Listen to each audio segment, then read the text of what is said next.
What's going on, everybody? It is your boy, Matt Stingray. Thanks for checking in to the Rock the Watch channel. Guys, today we are going to take a look at a very cool watch.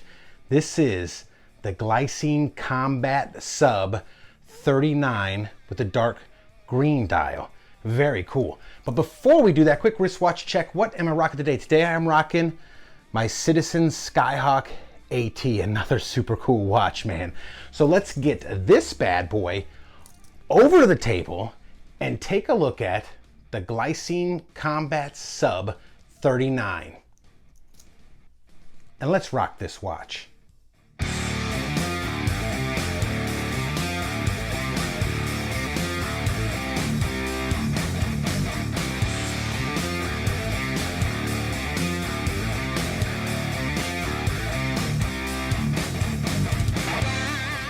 All right, guys, so here it is, the Glycine Combat Sub 39 with the dark green dial.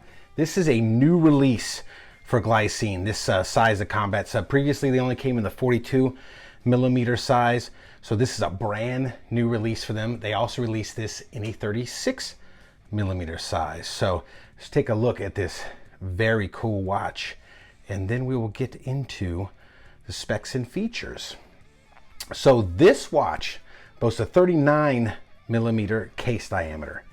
It is 11.5 millimeters thick. It is 46 millimeter lug to lug with drilled lugs. It has a 20 millimeter lug width. It is powered by the GL0405 Swiss automatic movement. It has a dead flat sapphire crystal. It boasts 300 meters of water resistance. That's right, 300 meters of water resistance. Very nice. It has a 3 o'clock signed screw down crown,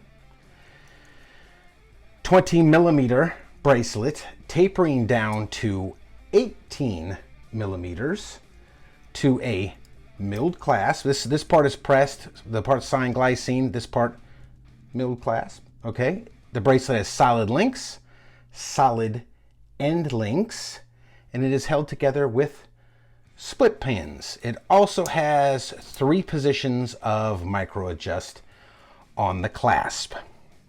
So let's take a look at this very cool screw down case back that is decorated with an awesome stingray there.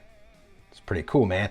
So as you can see, it says stainless steel, automatic, sapphire, 30 atmospheres.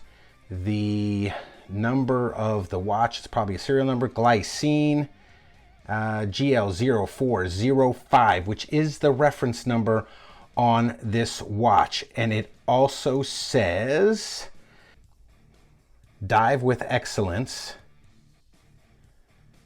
Glycine Combat Sub. Cool, man. So let's take a deep dive, pun intended, on this dial. Let's get into a deep dive on this dial. As you can see, this is they call it a dark green. It's more of a military green, and it's like a vintage inspired green with this lume is that Fotina lume. It's C3 Super Luminova. I think they called it, I think the color they said it was old radium color. Very cool olive drab dial, Glycine, the black lettering. The date at the bottom is very cool. Black wheel, black background on the date with red numbers. That's cool, man. Makes the date pop on this bad boy. It really digging it. Kind of Mercedes hands, except there's not the lines in the middle. I'm glad they went with that. And just round, indices. Minute tracker on the outside, and on the inside, you get the 24-hour 1300 to 2300 on the inside of the indices there. That's very cool. I did a little bit of research on this, couldn't find out what the bezel insert was made of. I think it's aluminum. It might be steel, but as you can see, it's green. Faux pip at the top. 120 click unidirectional. Clicks are fantastic. I've always been a big fan of Glycine's bezels and the way they feel and they click. Solid clicks, very satisfying, lines up perfectly. man, it's awesome. So, a couple of things about this watch. I just bought this from Noman Watches. Great company out of Singapore. Go check them out. This is not sponsored. Paid my own money for this. I want to say it was like $568. This is a brand new release, as stated before. Big fan of Glycine. I've always been a fan of Glycine. I've had a couple before of the 42 combat subs, the red dial or red bezel, and an all gray bezel. They're great watches, man. They make really nice watches. And I'm glad they dropped this one at 39. And this colorway is just awesome, right? Digging it. Couple of things though. One, the bracelet. I think they would have been much better served to not polish the center links. Not feeling the polished center links on this model. I honestly don't remember if the other two I owned had polished center links. I don't think they did. I think they were all brushed. The rest of the watch is brushed, man. The entire case is brushed. Everything's brushed. Why would you polish the center links on there? It's not that big of a deal because you can hit it with a wire wheel or, you know, green scratch pad and scuff it up. But why should I have to do that? I don't know. It's just that normally doesn't bug me, but this, it kind of bugged me. As soon as I opened the box, it's the first thing I noticed. And I was like, oh, I didn't notice that when I ordered the watch. I wasn't paying attention to it. I was focused more on the dial, which is very cool, by the way.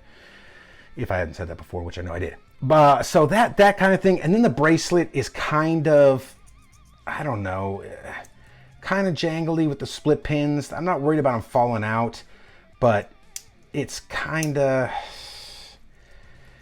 you can feel it's not the greatest part of this watch. I think the biggest thing, loving the crown size is awesome. I like the fact that they didn't put any crown guards on this.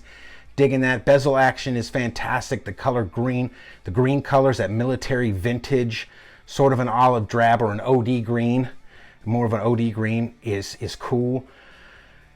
Not digging the polished center links as stated before, and the bracelet is kind of the Achilles heel on this. Like the fact that they gave 3 positions of micro adjust. Very cool. This locks up very tight, so it's solid, but I'd have to say that's probably my biggest complaint about this watch is the bracelet, and especially the polishing on it. Maybe I'll dull that out, maybe not, I don't know. So let's see what it looks like on the wrist. It wears very nice. I'm digging it, and I'll probably be rocking this one for a while. But yeah, man, so there it is. That looks really cool. So let's get a Lume shot and see what that looks like. All right, guys, so there it is. As you can see, real simple Lume layout, just the indices, the pip on the bezel, the hands, and the pip on the end of the second hand, man. It's, yeah, it's Lume looks fine, pretty bright, and no complaints, man. It's not like superly over Lume blasting you. So I think it's just enough. So let's flip this camera around and go get the final thoughts. All right, guys, so there it is. The Glycine Combat Sub 39 in dark green. Guys, opinion on Glycine? You guys have favorable, unfavorable opinion of them? I think they're pretty cool, man. Yes, I know Invicta bought them out a couple years ago and everybody was afraid Glycine was going to start making these big, horrible Invictas and stuff, but I don't think they have. I wish I had my old Glycines, my Combat Subs, my 42, so I can compare the bracelets. I think these bracelets, honestly, are a little bit cheaper than the older ones. Can't be sure about that, but I think they might be. Again, as stated before, not a super fan of the polished middle links, but you know what? That's not a deal breaker for me. Like I said, if it really bothers me, I'll scuff them up and, you know, get them brushed. But yeah, man, otherwise, this is a very cool watch, man. So go check out the Glycine Combat Sub 39. And guys, if you like this type of content, please like and subscribe. Leave a comment down below. And as always, rock that watch.